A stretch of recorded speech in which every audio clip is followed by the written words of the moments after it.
Oh, what's good? It's Tron here with the debut episode or edition. I don't know what we're going to refer to it as, but Tron's Theory Think Tank. T5, T to the fifth. We'll figure this out once I do a few of them, probably. But in the first one, we're going to talk about what is gray from Black Clover's True Magic. Type or attribute? I think it's pretty obvious it's one of like two things, but we're still gonna go through this anyways. So the plan with this series will be to, one, cover what we know, two, what we think we know based off what we know, speculation, author's foreshadowing, and even other people in the stories talking or just thinking about whatever it is we're talking about. And three, crafting a theory. So a lot of the time, it just depends on what it is. It may actually like walk through the whole process in the video. With this one, I've already had the theory for a while, so it's not going to be much to it. But yeah, let's get started. So, what do we know? We know she goes by the name Gray. We do not know her actual name. She's 24 years old, 159 centimeters.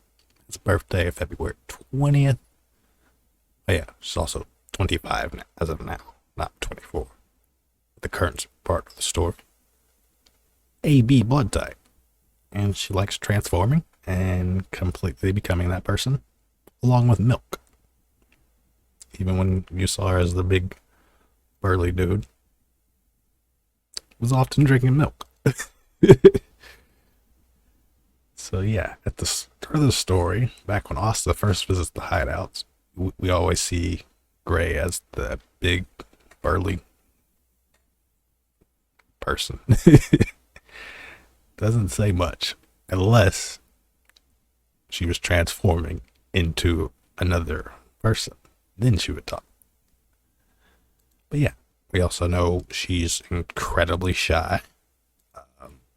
Like no confidence because of the way her stepmother and stepsisters treated her, constantly calling her ugly and all that stuff. And we don't really get much of anything about her until the Seabed Temple arc, and chapter 66 in particular. The title of that chapter was called True Form, by the way. So Ghosh was busy dealing with one of the Seabed Temple mages, and Gray was acting as if she was his real double, and allowed Ghosh to get a leg up and beat the person. So worked out well, except Ghosh got kind of mad the way she was talking in his appearance. But then yeah, they were going on, and they spot Charmy, and they're like, "Oh, let's wake her up." And they walked right into a trap of one of the Eye of the Midnight Sun people who had just broke in while they were busy healing, so they weren't even really aware yet. Or they may actually, I think they were aware. They're just, dang, I can't really remember this so well. But either way, they were dealing with that. And this person has vine trap magic, Bind Vine. And it was draining their magic. So they concocted a plan to wake Charmy up. And that it involved basically Gray turning a big boulder into a piece of meat and yelling, "Hey, they're trying to steal your food, Domehead." And she instantly woke up, of course.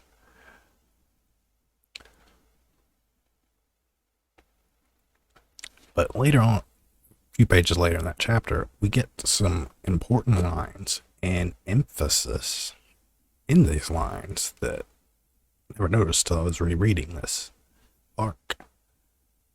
And Ghost says, Gray, you can do better than what you showed too, right?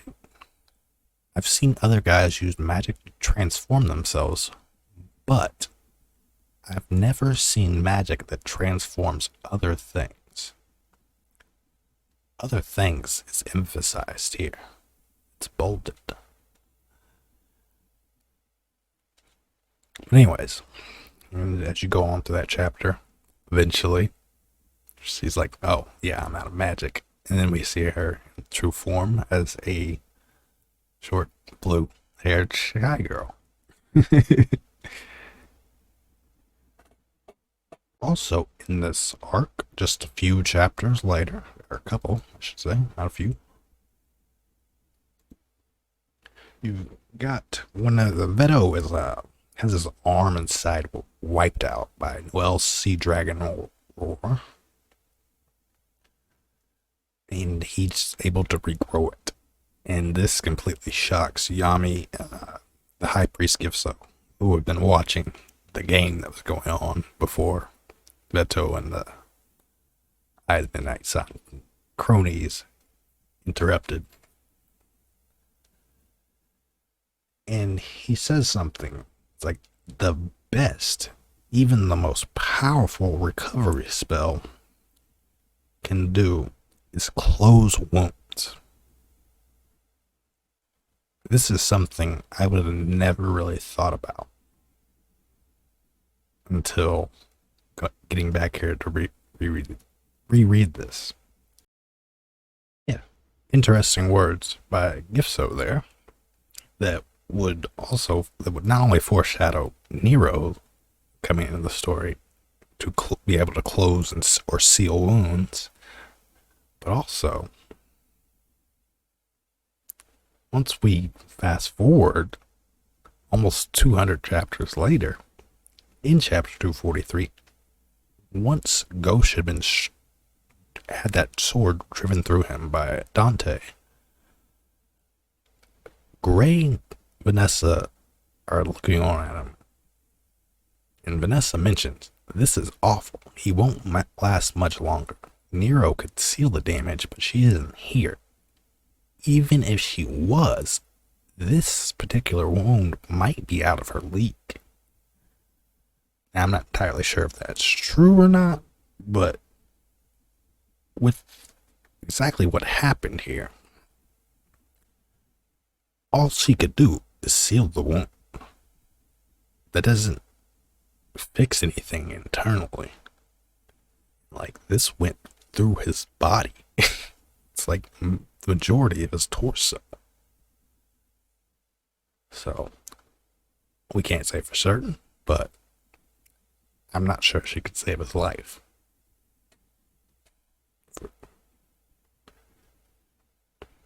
And then, from there, we cue on to the next chapter, 243, where we get Gray's flashback, and we learn about her family.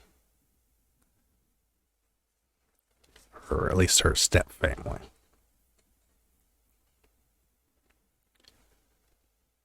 And that's when she has the flashback of Ghost saving her as she was stuck looking like her stepsisters and had run away. The words he said to her, just thinking back on that and what it led to, she survived. She got away from that. She not only did she meet Ghost again, she made real friends, people who were like family she could really trust. Just this thought process seemed to clear her mind of doubts, self-confidence, any issues she was having. And she knew she wanted to save Ghost. It's embarrassing. She even says it here. It's embarrassing, but I want you to look at me more now that I'm strong.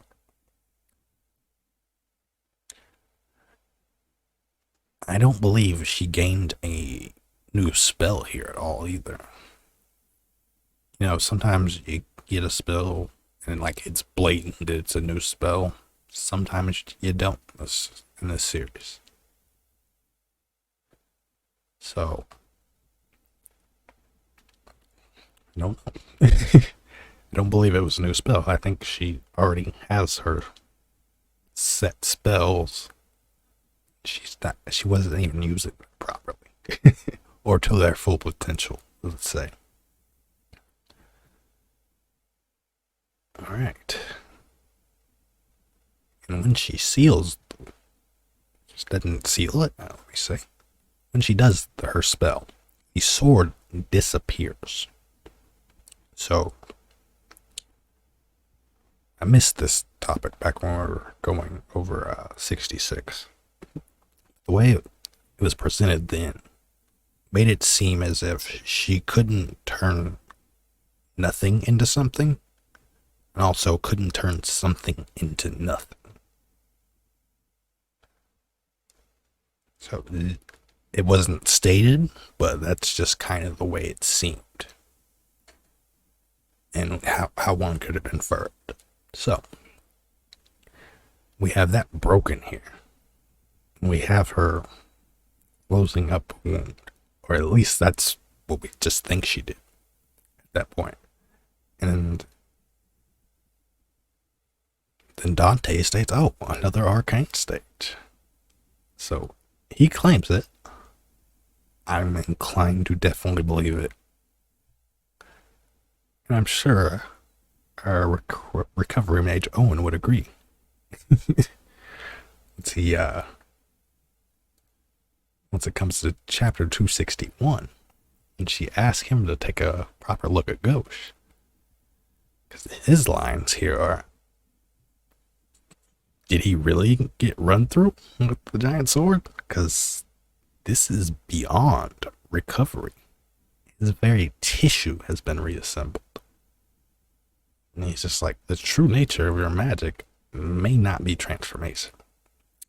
And it seems to most definitely not be. Yeah, that's what we know. And because of having all this info, basically we can skip the what we think we know, because I don't have much to go over. Based on all the information, it seems fairly obvious to me, at least, that this is like one of 2 or 3 different things. Our magic is either reality based, warping, manipulation, however you want to say it. And this pretty much goes for the wording on the other 2 types, molecular or matter, which kind of go hand in hand. So she's either like, maybe she's like Molecule Man, Owen Reese, on just a very smaller scale. And maybe if she were to get a monozone, then perhaps we're talking a much grander scale. But because in Marvel Comics, Owen Reese is basically a multiversal scale of power with what he can do. Ray probably only affects things on a single target basis, maybe a small area of effect. But like I was saying, if she were to get monozone, she could definitely increase the area of what she can do. So, in some regards, she has an extremely high potential, especially on the basis of the Black Clover world. Like, I don't think she'll ever get powerful enough to, like, where we see, like, Julius spreading his chronostasis all over the country. That's insane. And if she was able to get to that level to affect it, she would be completely broken in the context of the Black Clover series. She would be the ultimate hack It's the way I would look at it. So, but yeah, I'm going to end it here. I will try to be back Wednesday or Thursday with a same basis, true magic type for Yuno. And I do not read spoilers, so I don't care what comes out. I'm still releasing it. But yeah, and it will not include any info that may or may not come out of the spoilers. So I won't know about any of that until early Friday morning at the earliest. Because that's when I typically try to read the unofficials like right when they come out. If not, it's the next morning or afternoon. But that's the plan for the rest of the week until we get into my usual chapter coverage. But yeah, don't forget to leave a thumbs up and subscribe. Peace.